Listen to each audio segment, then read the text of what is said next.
Sophie Howe there. Now, how many AMs is enough? There have been complaints for years that more are needed to cope with an increasing workload.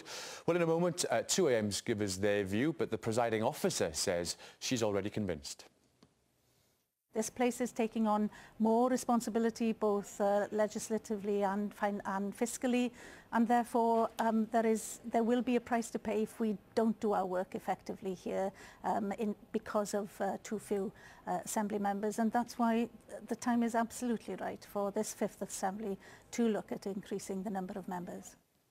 Well, here with me now to discuss this are 2 new AMs who have maybe slightly different perspectives on the matter. Labour's Evan David and Mark Reckless from UKIP. Thanks both for coming in this morning. Evan, you've just started since May as an Assembly member. Was it more work than you had anticipated? No, it was about what I expected. I was working full-time and was a councillor and chair of committee before I was elected. Is it harder than a councillor? It's a different vocation. I'd say my working week would be Monday is my constituency day with constituency meetings. Tuesday, Wednesday, Thursday, a chock-a-block with Assembly business. And Friday and Saturday mornings, I'm working on casework. So you used to be an MP, Mark. How does it compare then, being an Assembly member with being a Member of Parliament in Westminster? I think there's a better working culture in the Assembly. I mean, in Parliament, outside Prime Minister's questions or a particularly controversial statement, it would be rare to have even 1 in 10 MPs in the chamber, whereas in the Assembly it's the norm that most people are there for most business, and people also then serve on 2 or sometimes even 3 committees, and they're almost always there for the committees. Do they need to be in plenary? Because I mean, I'm one of these people that watches plenary very, very, very often, and you see people there, they're not contributing all that much to debate, so perhaps they could be doing some more work, some scrutiny work elsewhere, rather than sitting in a debate that maybe might not be of interest to them. Possibly, but I do think it is a good culture that you have most people there for most items of business. I mean, compared to Westminster, you have more statements in the Assembly, and you go down perhaps more detailed matters than you'd expect to at Westminster. But in Parliament, there's an awful lot of hanging around and just waiting for votes, and you have an opportunity to do constituency work perhaps in your office, but you don't have that central, most people being there in the chamber, people working hard and coming to almost all their committees. And from that sense, I think the Assembly actually, people do work hard. So, Evan David, we've been hearing for years, I remember the Richards Commission back in 2002, 2003, saying there needs to be more Assembly members. So with the additional powers that you have, possibly on taxation coming up fairly soon, do you agree with what Ellen Jones is saying there, that there needs to be more AMs? Well, far be it for me to disagree with the presiding officer. But it's not something that keeps me awake at night. In my constituency, I'm concerned about how we're going to bring jobs and good jobs to the Northern Valleys. And other AMs are concerned about similar things in their constituencies. But if we're going to achieve these things, we need a functional democracy. So asking the question is a good thing. Do we need AMs to be taking on more work? And one of the things I'd also say is, let's take a non-party government minister.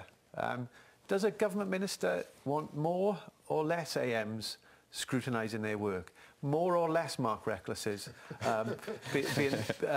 examining what they're up to? And also, I'd speak for myself as a backbencher in the governing party. People like me with a job to do as a critical friend. Is that a good thing to have more scrutinising government policy?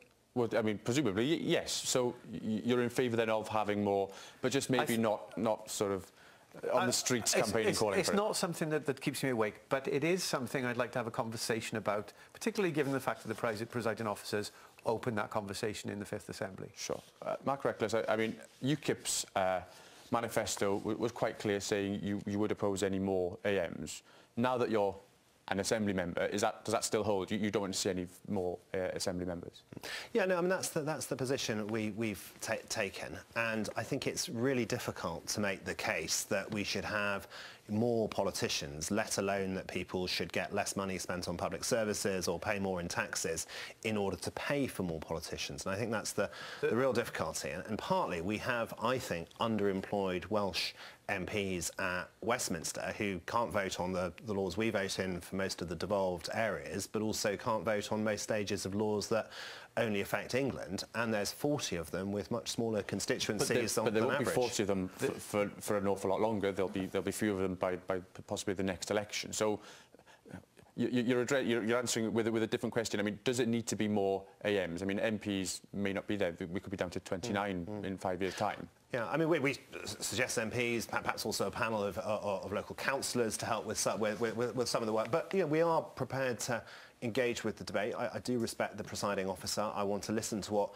she says. But it does unnerve me when I go around the Assembly and I hear some people, members of staff as well as AMs, talking about we should have 80, 90, even 100, some people talk, with no regard to the cost of that. So if people wanted to make a case for 10 or 15 or some much smaller number, and then saying this is where we would make savings in order to pay for it. It's not a no. Then I would want to listen to what they say. So it's not a no on a matter of principle from you. Then it's just the numbers. Then so you'd be willing, because I mean no more costly increases in number of AMs was the manifesto, but you'd be happy to have a few more. We're not convinced, and the main reason we're not convinced is we think it's difficult to justify the extra spending. The one thing that is coming down the track, though, is not so much the Wales Bill and devolution from Westminster, but I chair a committee where most of the areas where we work are, in theory, devolved, but in practice the power lies at European level, and I do want to see those powers properly used, but I would like, if possible, to do it with the existing number, or certainly with the existing budget that we have. Sorry, Evan Davis, I interrupted you there. There were 108 Assembly members in Northern Ireland serving a smaller population, so we are the smallest parliament in the UK. But one of the things that Mark Reckless has raised is the number of MPs. Well, they're going to be fewer MPs. And I was at a Cardiff University seminar with Mark on Tuesday morning, in which they were raising some legal concerns about the capacity of the Assembly to deal with Brexit. And Mark was concerned about that. So, I think there is a legitimate case. And I agree with what he says about the chamber. There is collegial working, and you do work hard as an Assembly member, although he wasn't there for my short debate on small business last Wednesday. The short debates are the one exception where you perhaps have the member and the minister reply. It was a one or two others. If you did very well then. Congratulations. But in terms of, you're saying that do to me more, then give me a number then, because we have heard people saying 90 or even 100 are needed. As you say, Northern Ireland, perhaps with a different set of needs there for the legislature there. How many are needed then? I think we need to open a conversation. So what is the realistic number we need? Open it with a number. David Rowlands, who's the AM for UKIP AM, said to me, I didn't expect the work to be this hard. And I wasn't expecting it to be so much. And to be fair to him, he did also say he was enjoying it. So I think we need to have a conversation about what that work entails before we start talking about numbers. Give me a number. And an open. I'm not going to give you a number because it's up to the public conversation to indicate the kind of assembly and democracy we want. But we need a democracy that enables us to do our work. One of the big differences, I guess, between Westminster and Cardiff Bay are the hours. Far longer hours in Westminster, family-friendly hours in Cardiff Bay. Perhaps before we look at more Assembly members, increasing the numbers, should we look at fewer days off, fewer holidays and longer hours? I think the longer hours at Westminster aren't particularly well used But you say the working conditions in the Assembly are better. Well, if you could lengthen those hours but still be working in a more efficient way. It also, I think, it does differ for AMs MPs if you can live in Caerphilly or in represent South East Wales, which is very close to Cardiff, and I think that makes it much easier to maintain a family life than other AMs perhaps who are commuting regularly up and down to North or West Wales, for whom I have significant sympathy on the workload. Darren Miller AM was saying it takes him 4 hours to get to Cardiff Bay. And his trip to Westminster, if he was an MP, would actually be easier. So it's not, universally family friendly. And I, Tuesday, Wednesday, Thursday night, I'm back quite late. Well, there we are. The time and the numbers have beaten us, but thank you both for coming in this morning. That's it from me.